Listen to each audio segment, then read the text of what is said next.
Welcome to the Explainer. Today, we're unpacking this incredible historical and textual mystery tucked away in the ancient records of Second Kings. Imagine the ancient Near East during the Assyrian invasion, literally a time of absolute global terror. We've got two kings rolling right next door to each other, staring down the exact same catastrophic threat. And yet, one nation is utterly erased from the history books, while the other somehow miraculously survives. It's this fascinating puzzle of ancient geopolitics mixed with spiritual resilience. Okay, let's dive into this. Right off the bat, here's the central paradox we're going to solve today. Picture these two nations staring down the barrel of total, absolute annihilation. They both look at the massive enemy force, realize there is absolutely no way they can win a fight, and they deploy the exact same desperate strategy: complete, unconditional surrender. So, why were the results so completely different? How does one kingdom get wiped off the map after a devastating siege while the other walks away intact? Well, to wrap our heads around this massive divergence, we kind of need to look at the sheer scale of the threat they were dealing with. We are talking about the unstoppable Iron Age Assyrian Empire. Seriously, reading the historical texts, Assyria was an absolute military juggernaut. They didn't just conquer places, they systematically dismantled entire nations. They relentlessly pushed from Mesopotamia all the way down to Egypt, swallowing up literally everything in their path. The sense of impending doom must have been suffocating. Imagine being a tiny kingdom like northern Israel or southern Judah, just watching this massive empire eat the known world. War, or at least a brutal invasion, was totally unavoidable. Now, what's really interesting about this slide is the remarkably identical response from both of these leaders when the empire finally showed up at their borders. Up north, you've got King Hoshea of Israel. The Assyrians knock, and he desperately tries to pay them off, sending this heavy tribute and basically surrendering to become a vassal state. Down south, King Hezekiah of Judah faces the exact same army under King Sennacherib, and his response is practically a carbon copy. He sends word saying, "Hey, I've done wrong, withdraw from me, and I'll pay whatever you demand." It's the exact same threat and the exact same diplomatic and military response. And man, just look at the sheer desperation in these numbers. 300 talents of silver and 30 talents of gold. This was a totally astronomical, economy-crushing ransom. The ancient text actually details how King Hezekiah completely emptied out the royal treasuries, gave away all the silver found in the Lord's temple, and, in this moment of just profound humiliation, he even scraped the gold leaf right off the doors and doorposts of the temple itself.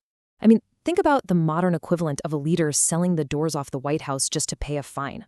He literally did everything humanly possible to buy his survival and appease the invaders. But here is where it gets crazy. Despite making the exact same humiliating surrender, their fates dramatically diverge. Northern Israel gets besieged, their capital Samaria falls after 3 grueling years, and the people are led away, totally scattered across the Assyrian Empire. The nation is effectively destroyed, lost to history. But southern Judah, miraculously, they survive. The Assyrians eventually just withdraw from Jerusalem. And remember, Judah was actually the smaller of the two nations. They didn't have a better military, no brilliant strategic alliance with Egypt, and their slight geographical advantage in the mountains, nowhere near enough to stop an empire that had literally conquered the entire region. So what does this all mean? I want you to really ponder what could possibly explain this outcome. If it wasn't their diplomatic strategy, because, they both surrendered and paid the tribute, and it wasn't their military might or geography, what actually saved Judah while Israel burned? We really have to look past the battlefield, past the politics, and dive right into the textual analysis of the Book of Kings to see how the ancient authors explain this incredible historical anomaly. The ancient text makes a really stark distinction here to explain this. So the crucial point is that it attributes the outcome entirely to their everyday, pre-crisis spiritual state. Look at the contrast in how these two kings are evaluated by the authors. King Hoshea, recorded as one who did evil in the eyes of the Lord, basically just continuing the systemic sins of the guys before him. But King Hezekiah is uniquely described as a leader who did what was right in the eyes of the Lord. The source material is making a profound argument here. Judah's survival wasn't based on Hezekiah's frantic last-minute crisis management when the armies arrived. It was based on the integrity of how he lived and led his nation before the crisis ever hit. Let's look at exactly what Hezekiah did during peacetime that set him apart. He pushed through these incredibly difficult, totally unpopular cultural and religious reforms. The text states he removed the high places, smashed the sacred stones, and cut down the Asherah poles. Now, previous kings of Judah had tried to follow God, sure, but almost none of them had the political will or, frankly, the courage to tear down these decentralized, deeply entrenched places of idol worship. It was culturally ingrained. But Hezekiah risked massive public backlash to make sure his nation was properly aligned with God, doing all this hard work long before the Assyrians ever marched into his territory. But honestly, his most shocking and courageous act involved a very specific, highly revered artifact, the bronze serpent. According to the ancient records, this thing was made by Moses himself in the wilderness, roughly 800 years prior, as a tool for God to heal the Israelites from a plague. It was an incredibly precious, ancient, holy relic. But you know how human nature is. Over the centuries, the people started treating the relic itself as an idol, burning incense to it, worshiping the object rather than the creator. This amazing tool of grace had completely mutated into an object of idolatry. So what does Hezekiah do? He takes this 800-year-old priceless artifact and he shatters it into pieces. And he gives it this very specific, almost mocking name, Nehushtan. It's a Hebrew term he coined, and it literally translates to just a piece of bronze. By publicly smashing it, he boldly declared that this object, despite all its incredible history and sentimental value to the people, was completely powerless. It wasn't divine. It was just a piece of metal. Let's just pause and really think about the weight of that action for a moment. The core theological thesis of this text is beautifully captured in this thought. Anything that is not God, no matter how much history or value it seems to have, is just a piece of bronze. Think about the immense courage it took for a leader to destroy something that literally everyone else was holding on to for a false sense of security.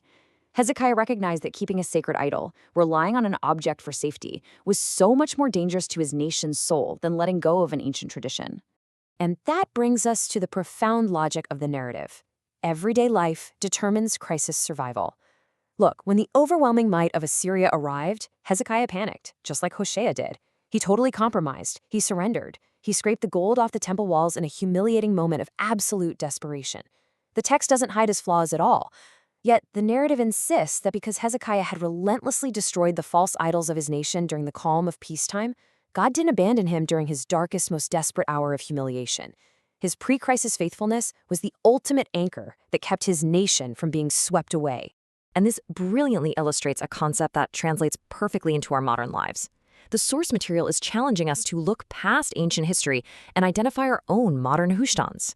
We obviously don't have bronze serpents on poles today, but we absolutely build our own false safety nets. Maybe it's relying entirely on your own personal experiences, clinging to your social networks and influence, or putting all your ultimate faith right into your bank account balances. When a completely uncontrollable crisis hits, a health scare, an economic collapse, a relationship breakdown, we instinctively grab onto these things, hoping they'll save us, exactly like the ancient Israelites clung to that piece of bronze. Which leads us to the final, critical question of this explainer. What is the Nehushtan that you must destroy today? The historical account of these two ancient kings leaves us with a really powerful, timeless warning. The time to align yourself, to tear down your false idols, and stop relying on mere pieces of bronze is right now. It's during everyday life, long before the Assyrians are knocking at your gates. Because when the storm finally hits, the only foundation that will truly hold is the one you built during the calm. Thank you for joining me. As this ancient narrative proves, the very best time to take a hard look at the Nehushtans in your own life is today.